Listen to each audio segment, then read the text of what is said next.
Neat ಹೋರಾಟದಲ್ಲಿ ಕೊನೆಗೂ ಸಚಿವರ ತಲೆದಂಡ ಆಗಿದೆ. ಧರ್ಮೇಂದ್ರ ಪ್ರಧಾನ್ ತಮ್ಮ ಸ್ಥಾನಕ್ಕೆ ರಾಜೀನಾಮೆ ಕೊಟ್ಟಿದ್ದಾರೆ. ಸಿಜೆಪಿ ಪ್ರತಿಭಟನೆ ಮೇಲೆಲ್ಲೇ ಪ್ರಧಾನ್ ಅವರ ರಿಸೈನ್ ಆಗಿದೆ. ಪ್ರಧಾನಿ ನರೇಂದ್ರ ಮೋದಿಗೆ ರಿಸೈನ್ ಲೆಟರ್ ಅನ್ನು ಸಲ್ಲಿಕೆ ಮಾಡಿದ್ದಾರೆ. ವಿದ್ಯಾರ್ಥಿಗಳ ಪ್ರತಿಭಟನೆ ಮೇಲೆಲ್ಲೇ ಈ ಒಂದು ಬೆಳವಣಿಗೆ ಆಗಿದೆ. ನೀಟ್ ಪ್ರಶ್ನೆ ಪತ್ರಿಕೆ ಸೋರಿಕೆ ಹೊಣೆ ಹೊತ್ತು ರಾಜೀನಾಮೆ ಸಲ್ಲಿಸಿದ್ದಾರೆ ಕೇಂದ್ರ ಶಿಕ್ಷಣ ಸಚಿವ. ಸಿಜೆಪಿಯವರು ಸಂಭ್ರಮ ವ್ಯಕ್ತಪಡಿಸಿದ್ದಾರೆ. ನಾವು ಗೆಲುವು ಸಾಧಿಸಿದ್ದೇವೆ ಅಂತ ಮುಖ್ಯಸ್ಥನಿದ್ದಾರೆ. ಜಿರಳೆ ಪಾರ್ಟಿ ಮುಖ್ಯಸ್ಥ ಅಭಿಜಿತ್ ದೀಪ್ಗೆ ಹೇಳಿದ್ದಾರೆ.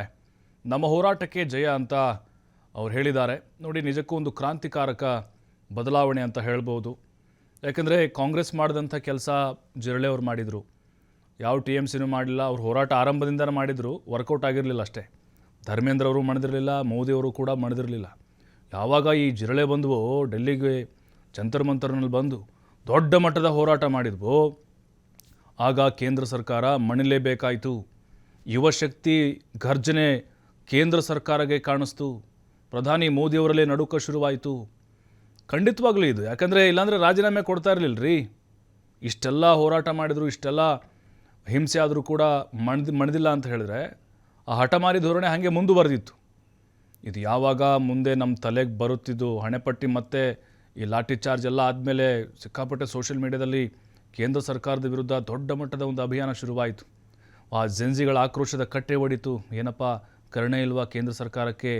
ಅಮಿತ್ ಶಾ ಅವ್ರಿಗೆ ಲಾಠಿ ಏಟು, ಬೂಟಿನೇಟು, ರಕ್ತ ಸುರಿಸ್ತಾ ಇದ್ದಾರೆ. ಯುವಕರು ತಲೆ ಒಡೆದಿದ್ದಾವೆ. ಎಷ್ಟೋ ಯುವತಿಯರಿಗೆ ಅಶ್ಲೀಲವಾಗಿ ಏನೋ ಲಾಠಿಯಿಂದ ಚುಚ್ಚಿದ್ದಾರೆ. ಏನೋ ಇವರು ಕೇಂದ್ರ ಸರ್ಕಾರದವರು ಕನಿಕರ ಇಲ್ವಾ ಅಂತೇಳಿ ಈ ರೀತಿ ಆರಂಭದಿಂದಲೂ ಕೂಡ ವಿವರಣೆಗಳು, ಚರ್ಚೆಗಳು ಶುರುವಾಯಿತು. ಅದಕ್ಕೆ ಬೆಚ್ಚಿ ಬಿದ್ದಂತಹ ಕೇಂದ್ರ ಸರ್ಕಾರ ಈ ನಿರ್ಧಾರವನ್ನು ತೆಗೆದುಕೊಳ್ತು. ಪ್ರಧಾನಿ ನರೇಂದ್ರ ಮೋದಿಯವರು ಪ್ರಧಾನವ್ರಿಗೆ ಹೇಳಿದರು, ಧರ್ಮೇಂದ್ರ ಪ್ರಧಾನ್ ಅವರಿಗೆ, ನೋಡಿ ಹಿಂಗಾಗ್ತಾ ಇದೆ, ನಿಮ್ಮ ಅಭಿಪ್ರಾಯ ತಿಳಿಸಿ. ಅವರೇನಂದ್ರು, ಇಲ್ಲ ಪ್ರಧಾನಿಯವರು ನೀವು ಹೆಂಗೆ ಹೇಳ್ತೀರಿ ಹಂಗೆ ಕೇಳ್ತೀನಿ ನಾನು.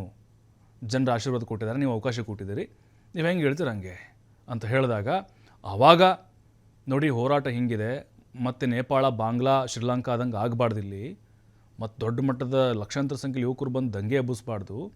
ನಮಗೆ ಹಿನ್ನಡೆ ಆಗುತ್ತದು. ವೈಯಕ್ತಿಕವಾಗಿ ನನಗೂ ಕೂಡ ಅದು ಡ್ಯಾಮೇಜ್ ಮಾಡುತ್ತೆ. ಹೀಗಾಗಿ ರಾಜೀನಾಮೆ ಕೊಡೋದೇ ಸೂಕ್ತ ಅಂಥೇಳಿ ಮನವೊಲಿಸುವಂಥ ಕೆಲಸವನ್ನು ಮಾಡಿದರು. ಹಾಗಾಗಿನೇ ಧರ್ಮೇಂದ್ರ ಪ್ರಧಾನ್ ತಮ್ಮ ಸ್ಥಾನಕ್ಕೆ ರಾಜೀನಾಮೆಯನ್ನು ಕೊಟ್ಟಿದ್ದಾರೆ. ಸುದೀರ್ಘವಾಗಿ ಪತ್ರವನ್ನು ಬರೆದಿದ್ದಾರೆ. ಪತ್ರದಲ್ಲೂ ಕೂಡ ಹಲವು ವಿಚಾರಗಳನ್ನು ಉಲ್ಲೇಖ ಮಾಡಿದ್ದಾರೆ. ದೇಶದ ಭದ್ರತೆ ದೃಷ್ಟಿಯಿಂದ ಹಿಂಸಾತ್ಮಕ ಘಟನೆಗಳು ನಡೀಬಾರ್ದು, ಪಟ್ಟಬದ್ಧ ಹಿತಾಸಕ್ತಿಗಳು, ಕೆಲ ಭಯೋತ್ಪಾದಕ ಚಟುವಟಿಕೆಗಳು ನಡೆಯುವಂಥ ಸಾಧ್ಯತೆಗಳಿತ್ತು. ಹಾಗಾಗಿನೇ ನಾನು ಅದನ್ನು ತಡಿಲಿಕ್ಕೋಸ್ಕರ ಈ ರಾಜೀನಾಮೆಯನ್ನು ಕೊಟ್ಟಿದ್ದೇನೆ ಅಂತ ಅವರು ಸಮರ್ಥನೆಯನ್ನು ಮಾಡಿಕೊಳ್ತಾ ಇದ್ದಾರೆ.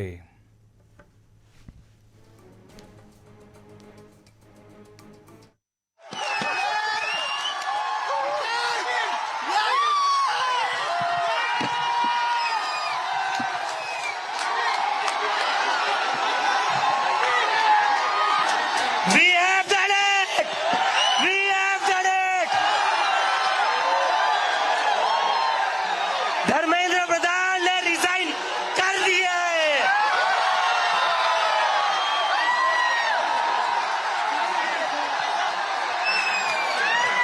We have bloody done it. क्या कहते थे ये? क्या कहते थे?